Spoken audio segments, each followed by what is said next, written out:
The Final Fantasy series is one of the best known, most prolific, longest running series in gaming. It's really popular, it's really successful. So every time Square releases a new game in the series, it's under a lot of scrutiny, it's inevitably very popular, and it's also has to be considered under very high standards, because every time the company releases a new game in the series, if nothing else, it looks a lot better than every game that has come before it. These games really raise the bar in terms of production values that can be expected from games. They're really just, by now, they're so cinematic and so dramatic that few games really can compete. We've all seen screenshots and movies of it and all that kind of stuff really for months now, leading up to the release of the game for the PlayStation 2. The reason it's a particularly significant game, as if it being called Final Fantasy isn't significant enough, is because it's Square's first Final Fantasy for sort of a next-generation platform for the PlayStation 2, as opposed to the PlayStation before it. So just like Final Fantasy VII really revolutionized the series for the PlayStation, it really introduced a whole new type of look to the series. People are sort of expecting Final Fantasy X to do the same with the PlayStation 2. You know, for the most part, it really does a lot of that. It's just a very impressive looking, big, grand production, and it really looks the part. But of course, we sort of knew that already. We've seen the screenshots. The question is, how does it play? Does it really stack up? Is it as long as the previous games in the series and that sort of thing? And by and large there, the answer is yes. It has a very interesting combat system, a lot of great characters, a story that turns out to be very interesting. The game itself is very long, surprisingly long. In fact, it's even longer than many of its predecessors. It'll probably take you no less than 40 hours if you're a veteran of the series, and probably as long as 50. And that's without even going through a lot of the side quests, a lot of the optional stuff that could easily end up doubling the amount of time you spend with the game.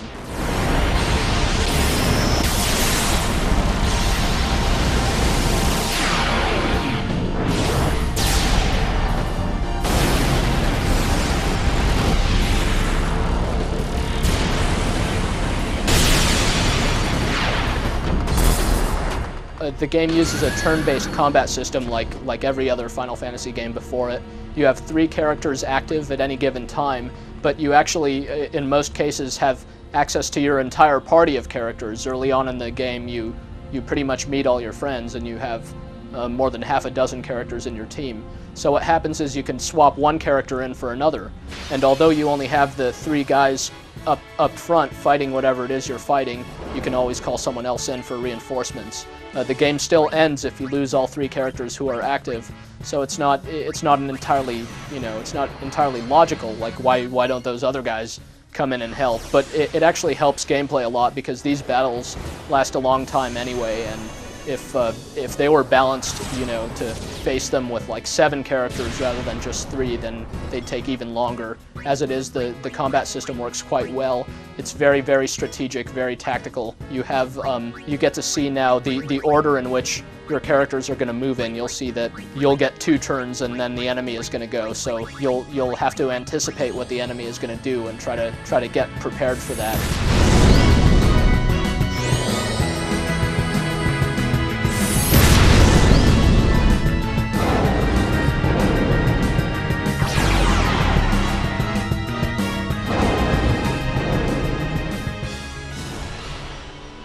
The Final Fantasy series is really popular, but that's not to say it doesn't have some detractors. It's not, beyond reproach.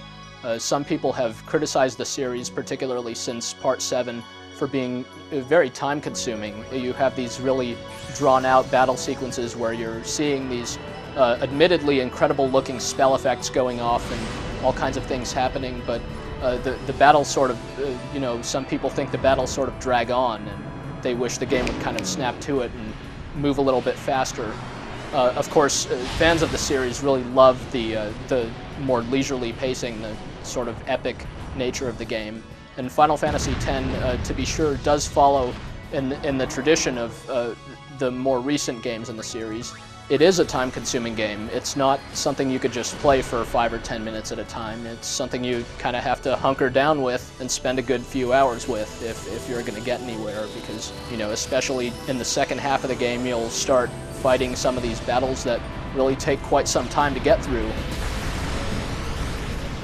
The character advancement system in Final Fantasy X is actually really interesting and both open-ended and somewhat confining at the same time.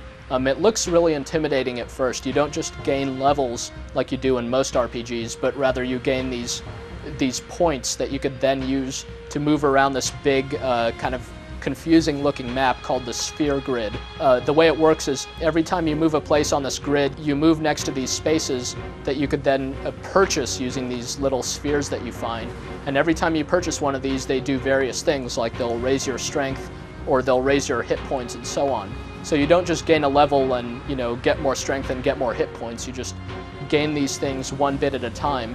And the way it works is you have the different characters in your team, and they'll start out at different points in this gigantic grid. So Lulu, your magic user, she'll start out next to where a lot of different spells are. So she'll naturally